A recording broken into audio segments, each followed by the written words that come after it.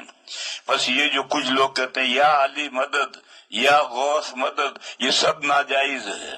اللہ کے علاوہ جب ہم یہ اعتراف کرتے ہیں کہ ہم آپ ہی سے مدد طلب کرتے ہیں تو پھر دہائی یا علی، یہ دہائی ہے، یا علی مدد یعنی اے علی میری مدد کو پہنچو، یا غوث مدد تو یہ دہائی ہے کہ اے غوث میری مدد کو پہنچو۔ ایک طرف تو ہم کہتے ہیں کہ ایاک نستعین، ہم آپ ہی سے مدد طلب کرتے ہیں اور کسی سے مدد نہیں طلب کرتے، پھر اس کے بعد میں پھر دوسرے کسی کی دہائی دینے کا کیا مطلب ہے؟ بس اگر یہ کوئی کہے کہ غوث اور غوث اعظم یہ جو کتابوں میں لکھا ہوا ہے اور لوگوں میں مشہور بھی ہے اور لوگ یہ دہائیاں دیتے بھی ہیں یا علی مدد یا غوث مدد، یہ سب جائز نہیں ہے۔ اگر آپ ایاک نعبد کہتے ہیں تو پھر اب دوسرے کسی کی دہائی مت دو۔ میں ایک مثال دوں، کلیر شریف میں چلے جاؤ، کلیر شریف میں ایک بڑے بزرگ سوئے ہوئے ہیں، ان کے مزار سے لگ کر مسجد ہے، اور مزار میں جانے کا راستہ ایسا ہے کہ آپ رکوع کی شکل بنا کر اندر جا سکتے ہیں، اس کے بغیر نہیں جا سکتے۔ اب رکوع کی شکل بنانا ہے، رکوع تو اللہ ہی کے لیے ہوتا ہے، سجدہ اللہ ہی کے لیے ہوتا ہے، تو جو مزار پر فاتحہ پڑھنے جائے گا، جب حضرت صابر کلیری رحمت اللہ علیہ کو رکوع کر کے جائے گا اور پھر نکل کر کے مسجد میں جا کر نماز پڑھ رہا ہے، اللہ کے سامنے رکوع سجدہ کر رہا ہے، یہ کیا بات ہے؟ ایک طرف تو اللہ کے سامنے رکوع سجدہ کر رہا ہے، ایک طرف صابر کلیری رحمت اللہ علیہ کے قبر پر جاتے ہوئے رکوع کر کے جا رہا ہے۔ یہ دو چیزیں کس طرح سے جمع ہوں گی؟ یا تو خدا اللہ ہے یا خدا صابر کلیری ہے، اور اگر صابر کلیری قدس سرہ خدا نہیں ہے، خدا اللہ ہی ہے، تو پھر یہ دو ایک ہی عمل ان کے لیے بھی اور ان کے لیے بھی دو عمل کا کیا مطلب ہے؟ میں ایک مرتبہ طالب علمی کے زمانے میں جاتا ہوں، کلیر جاتا ہوں، ہمارے سلسلے کے بڑے بزرگ ہیں، میں وہ جو دروازہ ہے جس میں سے رکوع کی شکل بنا کر اندر جانا ہوتا ہے، میں اس میں اندر نہیں داخل ہوتا، باہر کھڑے رہ کر جو کچھ مجھے اللہ توفیق دیتا ہے وہ پڑھتا ہوں، ایصال ثواب کرتا ہوں، وہ چلا جاتا ہوں، اس لیے کہ میں اللہ کے سامنے رکوع کرتا ہوں، میں کسی بندے کے سامنے رکوع کرنے کے لیے تیار نہیں۔ بہرحال یہ بیچ کی آیت ہے، ایاک نعبد، ہم آپ ہی کی بندگی کرتے ہیں، وہ ایاک نستعین، اور آپ ہی سے مدد طلب کرتے ہیں، آپ کے علاوہ طلب نہیں کرتے۔ اب یہ جو بندگی کی شکلیں ہیں کہ کیا شکلیں جائز ہیں، کیا شکلیں ناجائز ہیں، مدد طلب کرنے کی کون سی شکلیں جائز ہیں، کون سی شکلیں ناجائز ہیں، اس کی رہنمائی کون کرے گا؟ اس کی رہنمائی بھی اللہ کریں گے، اللہ کے علاوہ اس کی رہنمائی کرنے والا کوئی نہیں۔ اب اللہ تعالیٰ رہنمائی کیسے کریں گے؟ یہاں سے رسالت کا مسئلہ شروع ہوا کہ اللہ تعالیٰ بندوں ہی میں سے ایک شخصیت کو منتخب کریں گے، رسول بنائیں گے، وحی کے ذریعے سے اس بندے کو واقف کریں گے، پھر وہ بندہ دوسرے تمام انسانوں کو بتلائے گا۔ رسالت کا مسئلہ یوں شروع ہوا تو اگلی آیت آئی، اہدنا الصراط المستقیم، دکھلائیے ہمیں، بتلائیے ہمیں سیدھا راستہ۔ قائم ہے سیدھا راستہ، بندگی میں سیدھا راستہ کون سا ہے؟ استعانت مدد طلب کرنے میں سیدھا راستہ کون سا ہے؟ اور پوری زندگی گزارنے کا سیدھا راستہ کون سا ہے؟ وہ سیدھا راستہ کون سا ہے وہ ہمیں بتلائیے۔ یعنی کسی انسان کو، ہم میں سے کسی انسان کو رسول منتخب کر کے اس پر وحی نازل فرمائیے، اور وہ بندہ آپ کی وحی کے ذریعے سے ہمیں بتلایا کہ دیکھو زندگی گزارنے کا صحیح راستہ یہ ہے۔ میرے بھائیوں، میری بہنوں، یہ بات ذہن میں رکھو، یہ دنیا، اس دنیا میں کیسے جینا ہے، اس کے لیے اللہ تعالیٰ نے انسان کو ایکسٹرا آرڈینری عقل دی ہے، اور انسان اپنی عقل سے اپنا چنا پھوڑتا ہے، اس کے لیے اللہ نے نبوت کا سلسلہ نہیں قائم کیا اور اللہ نے وحی نہیں نازل کی کہ ہل زمین جوتنی ہے تو ہل کیسے بنانا ہے، بیل کیسے جوڑنے ہیں، ہل کیسے چلانا ہے، کتنی مرتبہ چلانا ہے، اس کی تعلیم دینے کے لیے اللہ تعالیٰ کے یہاں سے ہدایت نہیں آتی۔ اس کے لیے اللہ تعالیٰ نے انسان کو عقل دے رکھی ہے، اس عقل کے ذریعے سے وہ آہستہ آہستہ بڑھتا رہتا ہے۔ دیکھو آج کہاں تک انسان کی عقل نے انسان کے تمدن کو پہنچا دیا ہے، عقل حیران ہے۔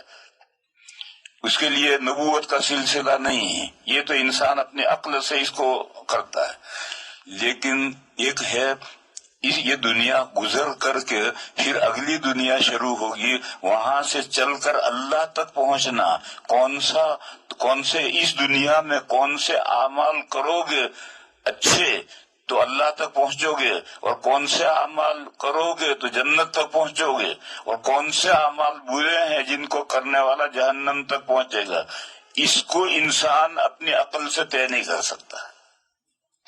انسان کی عقل اس کے برابر نہیں ہے، اور دلیل اس کی یہ ہے کہ دیکھو دنیا میں جتنے مذاہب ریلیجن دھرم ہیں، یہ سارے دھرم اللہ تک پہنچنے کی کوشش کرتے ہیں، سارے دھرم اللہ تک پہنچنے کی کوشش ہے، اور پھر ان میں کتنا تفاوت ہے، کتنا اختلاف ہے۔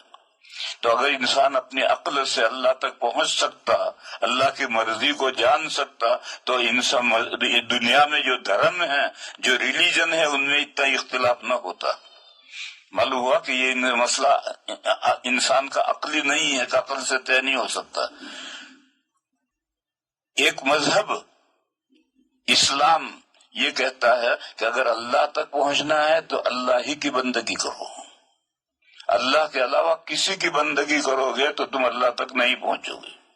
ایک حدیث شریف ہے، قیامت کے دن اللہ تعالیٰ ان لوگوں سے یہ کہیں گے جنہوں نے شرک کیا ہے، اللہ کے ساتھ بندگی میں شریک ٹھہرایا ہے، اللہ تعالیٰ کہیں گے انا اغنى شرکا، میں پارٹنروں میں سب سے زیادہ بے نیاز ہوں، مجھے تیری بندگی نہیں چاہیے، میرے ساتھ جن پارٹنروں کو تو نے شریک کر کے ان کی بندگی کی ہے، جا ان کے پاس جا کر اپنا صلہ لے لے، میرے پاس تیرے لیے کچھ نہیں ہے۔ تو اسلام یہ کہتا ہے کہ اگر کسی نے اللہ کی بندگی میں کسی کو کسی درجے میں شریک کیا، سورہ کہف کی آخر آیت ہے فمن کان یرجو لقاء ربہ فلیعمل عملا صالحا ولا یشرک بعبادۃ ربہ احدا، جس کو یہ جو ہوپ فل ہے، جو امیدوار ہے کہ اس کو اللہ تعالی سے ملنا ہے، تو پھر وہ اللہ کی عبادت کرے اور اس عبادت میں کسی کو شریک نہ ٹھہرائے۔ صحابہ نے پوچھا کہ اللہ کی عبادت میں شریک ٹھہرانا کیا ہے؟ تو حضور نے فرمایا یرائی، عبادت میں دکھاوا کر رہا ہے، نماز پڑھ رہا ہے دکھاوا کر رہا ہے، روزہ رکھ رہا ہے دکھاوا کر رہا ہے، زکوٰۃ دے رہا ہے دکھاوا کر رہا ہے، حج کر رہا ہے دکھاوا کر رہا ہے۔ تو یہ دکھاوا کرنا، یہ بھی دوسرے کو اللہ کے ساتھ شریک کرنا ہے، ایسی عبادت اللہ کے یہاں مقبول نہیں۔ بہرحال اسلام یہ کہتا ہے کہ اگر تمہیں اللہ تک پہنچنا ہے تو اللہ ہی سے لو لگاؤ، اللہ ہی کا دھیان رکھو، سیدھے اللہ ہی کی طرف جاؤ، اللہ کے علاوہ کسی کا کوئی آسرا مت ڈھونڈو۔ ایک دوسرا مذہب ہے، وہ کہتا ہے کہ نہیں، اگر اللہ تک پہنچنا ہے تو دو خداؤں کی عبادت کرو، نیکی کا خدا یزداں ہے اس کی پوجا کرو، اور برائی کا خدا احرمن ہے اس کی پوجا ہی کرو، ان دو خداؤں کی پوجا کرو۔ ایک تیسرا مذہب ہے عیسائیت، وہ کہتا ہے خدا تین ہیں، لہذا تین خدا ہے تو تینوں کی پوجا کرو۔ ایک اور مذہب ہے، وہ کہتا ہے کہ خدا بے شمار ہیں، ہندو مذہب، وہ کہتا ہے کہ خدا بے کروڑوں ہیں، ہر چیز کا خدا الگ ہے۔ اب یہ جو مذاہب کا اختلاف ہے، اب یہ سارے بندے اللہ تک پہنچنا چاہیں تو کیسے پہنچیں گے؟ وہی پہنچے گا جس کی رخ سیدھا اللہ کی طرف ہے، وہی جا رہا ہے، وہی پہنچے گا۔ عرب کا ایک بدو اونٹ پر بیٹھ کر کے جا رہا تھا، راستے میں کوئی ملا، مجھے کہاں جا رہا ہے؟ اس نے کہا مکے جا رہا ہوں۔ اس نے کہا کہ مکے جا رہا ہے؟ تو کبھی بھی قیامت تک بھی مکے نہیں پہنچ سکتا۔ تو جس راستے میں روڈ پر جا رہا ہے، یہ روڈ تو خراسان چائنا جا رہا ہے، تو اس روڈ پر جتنا چلے گا مکے سے دور ہوگا، مکے تک کیسے پہنچے گا؟ تو جو چند خداؤں کو پوجتا ہے وہ اللہ تک کیسے پہنچے گا؟ وہ تو جتنا بھی پوجا کرے گا اتنا دور ہوگا۔ اللہ تک تو وہی پہنچے گا جو صرف اللہ کی بندگی کرتا ہے، دوسرا نہیں پہنچتے۔ بہرحال یہ جو دنیا میں مذاہب کا اختلاف ہے اور انسان طرح طرح کے مذاہب کو مانتے ہیں، یہ سب مذاہب جو انسانوں کے ہیں یہ اللہ تک پہنچانے والے نہیں ہیں۔ اللہ تک پہنچانے والا مذہب وہی ہے جو صرف اللہ کی بندگی کرنے والا مذہب ہے، اور وہ وہی ہے جو اللہ تعالیٰ نے انسانوں کو رسولوں کے ذریعے سے سمجھایا ہے۔ اسی کا نام مسئلہ رسالت ہے۔ یوں اہدنا الصراط المستقیم سے رسالت کا مسئلہ شروع ہوا۔ راستے سیدھا اور الٹا بھی ہوتا ہے، جیسا یہ مکے جا رہا تھا، مکے کا راستہ یہ ہے، اور خراسان کا راستہ اپوزٹ ہے، چائنا کا راستہ اپوزٹ ہے۔ اسی طرح سے کسی مقصد کی طرف جانے والے راستے بھی مختلف ہیں، ایک سیدھا ہے، ایک لانگ ہے، ایک شارٹ ہے، مختلف راستے ہوتے ہیں۔ تو جو سب سے بہترین راستہ ہوتا ہے وہی سیدھا راستہ ہوتا ہے۔ تو ہم یہ دعا کرتے ہیں اہدنا الصراط المستقیم، اے اللہ ہمیں آپ سیدھا راستہ دکھائیے۔ دکھایا اللہ نے، آدم علیہ الصلاۃ والسلام سے لے کر کے مسلسل انبیاء بھی آتے رہے، رسول بھی آتے رہے۔ کتنے نبی آئے معلوم نہیں، کتنے رسول آئے معلوم نہیں، اور اللہ کی کتابیں بھی نازل ہوتی رہی۔ کتنی کتابیں نازل ہوئی معلوم نہیں۔ ایک حدیث ہے لیکن حدیث ضعیف ہے، اور ضعیف حدیث پر یقین نہیں کرنا چاہیے۔ حدیث ضعیف ہے، ٹھیک ہے سن لو، لیکن اس کا یقین نہیں کرنا چاہیے۔ ایک حدیث ضعیف ہے کہ 1,24,000 انبیاء اور رسول آئے ہیں، اور 313 اس میں رسول ہیں، اور اللہ کی 104 کتابیں نازل ہوئی ہیں، ان میں سے 4 کتابیں بڑی ہیں۔ یہ جو حدیث ہے یہ ضعیف حدیث ہے، اور ضعیف حدیث اگر انتہائی ضعیف ہے تو اس کا تو لینا ہی نہیں ہے۔ اگر ضعیف حدیث انتہائی ضعیف حدیث ہے تو اس کو نہیں لینا۔ انتہائی ضعیف حدیث کی مثال دوں میں، ایک حدیث ہے کہ جو نماز صافہ باندھ کر پڑھی جائے تو اس کا 25 گنا ثواب ملتا ہے۔ جو نماز صافہ باندھ کر پڑھی جائے تو اس کا ثواب 25 گنا ملتا ہے۔ کچھ لوگ یہ حدیث انتہائی درجے کی ضعیف ہے، اور انتہائی درجے کی جو ضعیف حدیث ہوتی ہے اس کو موضوع حدیث کہتے ہیں، بڑی ہوئی حدیث کہتے ہیں۔ سیوطی رحمت اللہ علیہ نے جامع صغیر میں یہ حدیث لکھی اور اس میں لغات کا نشان بنایا کہ ضعیف ہے، لیکن ضعیف نہیں ہے، یہ تو موضوع کے درجے کی حدیث ہے۔ کچھ لوگ ایسی حدیثوں کو نہیں لیا جائے گا۔ کچھ لوگ یہ کہتے ہیں کھلے سر نماز پڑھو، یہی سنت ہے۔ بھئی یہ حدیث ہے اور تو کہتا کھلے سر نماز پڑھو یہ سنت ہے۔ کچھ لوگ کہتے ہیں کہ نہیں سر ڈھانک کر کے نماز پڑھو، اور کچھ لوگ کہتے ہیں نہیں امام صاحب صافہ باندھے، مقتدی چاہے ننگے سر ہوں لیکن امام صاحب کو صافہ باندھنا ہے۔ تو یہ کوئی سترا تھوڑا ہی ہے کہ امام کی نماز میں سترا داخل ہو جائے گا تو سب مقتدیوں کی نماز میں داخل ہو جائے گا۔ تو امام صاحب نے پگڑی باندھ لی تو اب سب کی نماز میں پگڑی داخل ہو گئی، ایسا تھوڑی ہے۔ اگر یہ حدیث ہے اس پر عمل کرنا تو سارے پگڑی باندھو۔ میں راندیر میں پڑھانے کے لیے جب آیا تو قصائے واڑ مسجد میں نے کمرہ کرائے پر لیا تھا، وہاں میں رہتا تھا۔ وہاں جو امام صاحب تھے وہ اشرفیہ کے ایک مدرس تھے، تو ممبر پر ایک رومال کا چیتھڑا کپڑے کا رہتا تھا۔ جب تکبیر شروع ہوتی تھی تو امام صاحب آ کر وہ اس کو سر پہ لپیٹتے تھے اور لپیٹ کر نماز پڑھاتے تھے، پھر وہیں رکھ کے چلے جاتے تھے۔ تو میں نے تو کبھی دیکھا نہیں تھا، زندگی میں نے کبھی دیکھا نہیں تھا یہ کیا ہے۔ تو میں نے لوگوں سے پوچھا کہ بھئی یہ کیا عمل ہے یہاں، تو انہوں نے کہا کہ یہ تو سنت ہے۔ کہا کون سی سنت ہے؟ تو میں نے اب جو تلاش کی تو یہ حدیث ملی. تو اگر یہ حدیث ہے تو پھر تو سارے نمازیوں کو صافہ باندھنا ہے، صرف امام کو تھوڑی باندھنا ہے.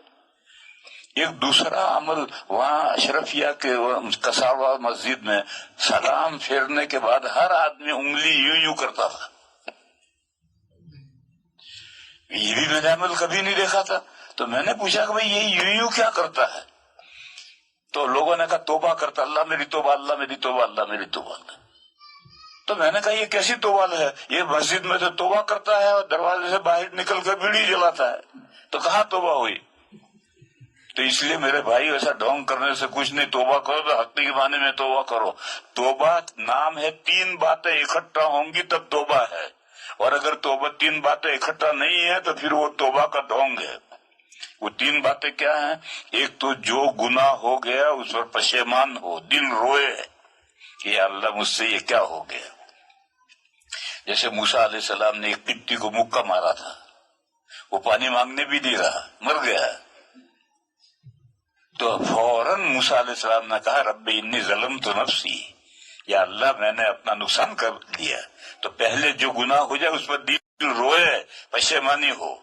اس کے بعد پھر پکا ارادہ کرے کہ آئندہ میں یہ کام نہیں کروں گا. اور پھر اس کے بعد پھر قول و فعل سے، قول سے یا فعل سے اللہ سے معافی مانگے. یہ 3 باتیں اکٹھا ہوں گی تو توبہ ہے، ورنہ توبہ نہیں ہے. پہلے جو گناہ ہوا ہے سب سے پہلے اس گناہ پر دل روئے ہے. وہ گناہ تو چھوڑتا ہی نہیں، بیڑی پی رہا ہے، پیتا رہتا ہے، گٹکا کھاتا ہے، کھاتا رہتا ہے، غیبت کرتا ہے، کرتا رہتا ہے، زنا کرتا ہے، کرتا رہتا ہے، اور کہتا رہتا توبہ توبہ توبہ توبہ توبہ. یہ تھوڑی توبہ ہے، یہ توبہ کا مذاق ہے. تو پہلے تو جو گناہ ہو گیا ہے اس گناہ پر پشیمانی ہو جائے. میں نے مثال دی کہ موسیٰ علیہ السلام نے مکہ مارا اور قبطی مر گیا تو انہوں نے کہا رب انی ظلمت نفسی. تو پہلے تو دل روئے، پھر اس کے بعد یہ پختہ ارادہ کرے کہ آئندہ یہ گناہ میں کبھی نہیں کروں گا. آئندہ اگر پھر کسی نفس کی شرارت سے یا شیطان کے ورگلانے سے گناہ ہو جائے تو پھر توبہ کرے، پھر ہو جائے تو پھر توبہ کرے. لیکن پہلے قدم پر یہ طے ہے کہ بس آئندہ یہ گناہ نہیں کرنا، اور اگر یہ طے نہیں کیا ہے تو پھر توبہ کرنے سے توبہ نہیں ہوتی. تو پہلے یہ دوسری چیز، یہ شرط یہ ہے کہ یہ طے کر لو کہ ابھی آئندہ گناہ کچھ نہیں کرنا. پھر اس کے بعد میں قول سے یا فعل سے اللہ کے سامنے معافی مانگے تو اللہ غفور رحیم ہے، معاف کر دیں گے. قول سے تو آپ جانتے ہیں، قول سے معافی مانگنے کے لیے بہترین طریقہ یہ ہے کہ 2 رکعت صلاۃ التوبہ پڑھو. یہ 2 رکعت یہ کم سے کم ہے، ورنہ جتنی زیادہ سے زیادہ گڑ ڈالو گے اتنا میٹھا ہوگا. خوب نماز پڑھو، اللہ کا ذکر کرو، پھر اس کے بعد میں ہاتھ اٹھاؤ اور اللہ کے سامنے گڑ گڑاؤ کہ اللہ مجھ سے یہ گناہ ہوا، مجھے اس کو معاف فرما دے. اور یہ توبہ کرتے رہو کرتے رہو کرتے رہو، یہاں تک کرتے رہو کہ دماغ میں سے وہ تصور گناہ کا نکل جائے. تو دماغ میں سے تصور نکل جائے تو سمجھ لو اللہ کے یہاں توبہ قبول ہو گئی. زبردستی گناہ کو یاد مت کرو، اور زبردستی گناہ کو یاد کر کے توبہ مت کرو. جب تک تمہیں ذہن میں گناہ رہے وہاں تک توبہ گڑ گڑا کر کرتے رہو، اور ذہن سے تصور نکل گیا تو اب اس کے بعد توبہ بند. یہ تو ہے قولی توبہ. اور فعلی توبہ کیا ہے؟ فعلی توبہ یہ ہے کہ زندگی کا ورق پلٹ دو. اچھی بری زندگی تھی اس کو پلٹ دو اور اچھی زندگی اختیار کر لو، یہ توبہ ہے.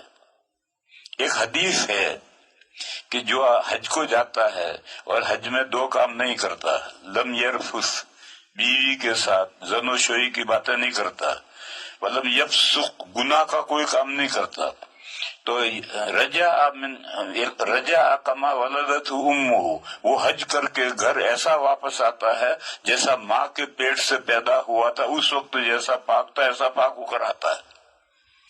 یہ حدیث جب ہم مسلم شریف کی حدیث ہے، جب یہ حدیث ہم پڑھاتے ہیں تو یہ سوال پیدا ہوتا ہے کہ کبیرہ گناہ کے لیے تو توبہ ضروری ہے، توبہ کے بغیر کبیرہ گناہ نہیں معاف.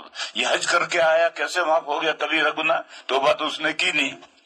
سود لیتا تھا، زنا کرتا تھا، چوری کرتا تھا، یہ کرتا تھا، وہ کرتا، کبیرہ گناہ کرتا تھا. اسے توبہ تو حج میں کی نہیں، اور حج کر کے آیا، تو یہ سارے توبہ کبیرہ گناہ توبہ کے بغیر کیسے معاف ہو گئے؟ تو وہاں ہم یہ جواب طلبہ کو سمجھاتے ہیں کہ توبہ کی دو قسمیں ہیں، ایک قولی اور ایک فعلی۔ قولی توبہ یہ ہے کہ میں نے بتایا کہ 3 باتیں اکٹھا ہو جائیں پھر اللہ سے توبہ کرو، اور فعلی توبہ یہ ہے کہ زندگی کا ورق پلٹ دو۔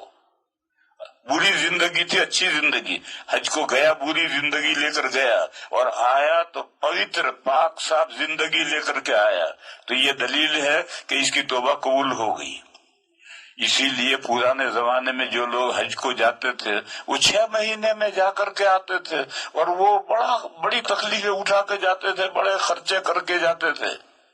تو جب آتے تھے تو سارا گاؤں کہتا تھا حاجی صاحب حاجی صاحب حاجی صاحب، اور وہ واقعی گاؤں میں سب سے اچھے بزرگ ہو کر کے آتے تھے۔ اب 40 دن میں واپس آ جاتے ہیں، خرچہ تو بہت کرتے ہیں لیکن وقت تو گزرتا نہیں ہے، اور آتے ہیں جاتے ہیں سال میں 2-3 چکر کاٹ کر آتے ہیں، اور کوئی حاجی صاحب نہیں کہتا، اگر کہے گا تو پاجی صاحب کہے گا، پاجی صاحب پاجی صاحب حاجی صاحب کوئی نہیں کہتا، کیوں؟ اس کی زندگی تو پلٹی نہیں۔ بہرحال میں سمجھا رہا تھا کہ ایک توبہ ہے فعلی توبہ یہ ہے کہ آدمی کی زندگی کا ورق پلٹ جائے، بری زندگی لے کر گیا تھا اچھی زندگی لے کر آ گیا۔ اسی طرح سے حج کو نہیں گیا، گھر ہے لیکن گھر رہ کر کے اس نے اپنی زندگی کا ورق پلٹ دیا، تو یہ بھی توبہ پھیلی ہے۔ ایک حدیث سنا ہوں میں، ایک صحابی ابو کبیر حذلی، ایک صحابی ہیں، ڈاکو تھے، بڑے مشہور ڈاکو تھے، بڑے بہادر۔ وہ حضور کی خدمت میں آئے اور کہا کہ یا رسول اللہ مجھے مسلمان ہونا ہے، میں اسلام قبول کرنا چاہتا ہوں، مگر میری 2 شرطیں ہیں۔ ایک شرط تو یہ ہے کہ میں زنا کروں گا، مسلمان ہونے کے بعد بھی زنا سے بچوں گا نہیں، زنا کروں گا، اور دوسرا نماز نہیں پڑھوں گا۔ اگر یہ 2 شرطیں میری منظور ہوں تو میں مسلمان ہونے کے لیے آیا ہوں۔ اب ایک بڑا آدمی ہے، بھارت کا بڑا ڈاکو ہے، بڑا بہادر ہے، ایسا آدمی جب مسلمان ہو جائے تو بڑی تقویت ملتی ہے، اور شرطیں ایسی ہیں۔ تو حضور نے ان سے پوچھا ابو کبیر تم جن عورتوں سے زنا کرتے ہو لیکن مجھے یہ بتاؤ کہ اگر تمہاری بہن سے یا تمہاری بیٹی سے یا تمہاری ماں سے اگر کوئی زنا کرے تو تمہیں غصہ آئے گا نہیں آئے گا؟ تو وہ تو بڑے بہادر تھے، ڈاکو تھے، انہوں نے کہا میں کم وقت کو قتل کر دوں گا۔ تو حضور نے فرمایا کہ پھر تم جن عورتوں سے زنا کرتے ہو وہ بھی تو کسی کی بیٹی ہے، کسی کی بہن ہے، کسی کی ماں ہے۔ تو کہنے لگے یا رسول اللہ میں نے توبہ کی ہے، زنا نہیں کروں گا، مسلمان ہونے کے بعد زنا نہیں کروں گا، سمجھ میں آ گیا۔ تو حضور نے فرمایا کہ لا خیر فی دین لا صلاۃ فیہ، جس دین میں نماز نہیں ہے اس میں کیا بھلائی ہے؟ اگر تم مسلمان ہو کر نماز نہیں پڑھو گے تو کیا بھلائی ہے؟ حدیث شریف میں ہے کہ بین الایمان والکفر ترک الصلاۃ، ایمان اور کفر کے درمیان میں باریئر، 2 روڈوں کے بیچ کا جو حصہ ہے وہ ہے نماز نہ پڑھنا۔ جو نماز نہیں پڑھتا وہ باریئر پر کھڑا ہے، نہ وہ اسلام کی طرف ہے نہ کفر کی طرف ہے، ایک قدم آگے گیا کفر میں گیا، ایک قدم پیچھے آیا نماز پڑھنا شروع کر دیا اسلام میں آ گیا۔ تو حضور نے فرمایا کہ جس دن میں نماز نہیں ہے اس دن میں کیا خیر ہے؟ تو سوچ کر کہنے لگے پھر پڑھوں گا نماز، پھر دونوں شرطیں ختم کر کے پھر ایمان لائے۔ بہرحال میرے بھائیوں کہنا ہے کہ یہ جو راستہ جو اللہ نے اپنے رسولوں اور نبیوں کے ذریعے سے بھیجا ہے، اور انبیاء اور رسول کتنے ہیں کوئی پکا یقین کرنا نہیں ہے، بس ایک اللہ نے بے شمار انبیاء اور رسول بھیجے ہیں، کتابیں بھی بہت آئی ہیں۔ قرآن میں 4 کتابوں کا نام ہے، ان کو تو ماننا ہے کہ 4 کا یہ عدد، 4 کا عدد تو پکا ہے، لیکن ساری کتابیں کتنی ہیں اس کے لیے حدیث ضعیف ہے، جس حدیث میں 104 کتابوں کا ذکر آیا ہے۔ اسی طرح سے قرآن کریم میں 25 پیغمبروں کے نام ہیں، لہٰذا یہ 25 پیغمبروں کو تو بالیقین ماننا ہے۔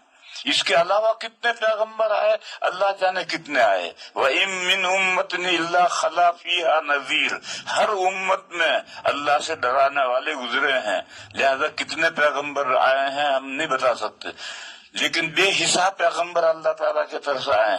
یہ جو رسالت کا سلسلہ شروع ہوا ہے اور ان کے ذریعے سے جو اللہ تعالیٰ نے دین بھیجا ہے، یہ دین نے جو اللہ تک پہنچنے کا راستہ بتایا، یہی سیدھا راستہ ہے۔ تو ہم یہ دعا کرتے ہیں، اہدنا الصراط المستقیم، اے اللہ ہمیں آپ تک پہنچنے کا سیدھا راستہ دکھائیے۔ یوں رسالت کا مسئلہ شروع ہوا ہے، آخر تک یہی مسئلہ جائے گا۔ وآخر دعوانا ان الحمد للہ رب العالمین۔ آج ایک مطالبہ آیا تھا، ایک دوست نے لکھا کہ یہ جو آپ عشاء کے بعد تقریر کرتے ہیں، ہم لوگ جو ہیں عشاء کے بعد تراویح کے بعد کھانا کھاتے ہیں تو ہمارے پاس میں وقت نہیں ہوتا ہے۔ گجراتی 3 مرتبہ کھاتا ہے، سارے لوگ تو 2 مرتبہ کھاتے ہیں، لیکن گجراتی 3 مرتبہ کھاتا ہے۔ ایک افطاری میں خوب ڈٹ کر پیٹ بھر کر کھائے گا، پھر تراویح کے بعد بیٹھے گا تو جب تک پیٹ میں ذرا بھی جگہ ہے اٹھے گا نہیں، پھر سو جائے گا، پھر سحری میں اٹھا کر جتنا کرنے سارا چٹ کر جائے گا۔ تو اب گجراتی کو تو کھانا کھانے کے لیے گھنٹہ بھر چاہیے، تو اس نے کہا کہ آپ عصر کے بعد تقریر کریں تو ہم عصر کے بعد تو میں نے کہا کہ میں رات کو دوستوں سے احباب سے مشورہ کروں گا۔ میں نے مشورہ کیا تو احباب یہ کہتے ہیں کہ اگر ہم عصر کے بعد تقریر کریں گے تو بیچاری عورتیں تو ناشتہ تیار کرنے میں، کھانا تیار کرنے میں مشغول ہیں، عورتوں کو تو سننے کا موقع ہی نہیں ملے گا، اور اگر کھانا پکانے میں ذرا گڑبڑ ہو گئی تو بعد شوہر تو بڑے بدتمیز ہوتے ہیں، بیوی کو پریشان کر دیتے ہیں۔ اسی لیے مسئلہ ہے کہ اگر شوہر بد دماغ ہے اور کھانے میں نمک ہلکا رہ گیا ہے، تیز ہو گیا، اس سے اس کو غصہ ہے تو اس کو سالن چکھ سکتی ہے کا مطلب بھی نہیں سمجھتے لوگ۔ چکھنا یہ ہے کہ انگلی بھگاؤ سالن میں اور زبان پر رکھو اور پھر تھوک دو، اس کو نگلنا نہیں ہے۔ اگر یہ زبان پر لکھا ہے، اس کو اگر نگلو گے تو روزہ عورت کا ٹوٹ جائے گا، زبان پر رکھ کر کے اس کو تھوک دینا ہے تو پتہ چل جائے گا کہ نمک کیسا ہے۔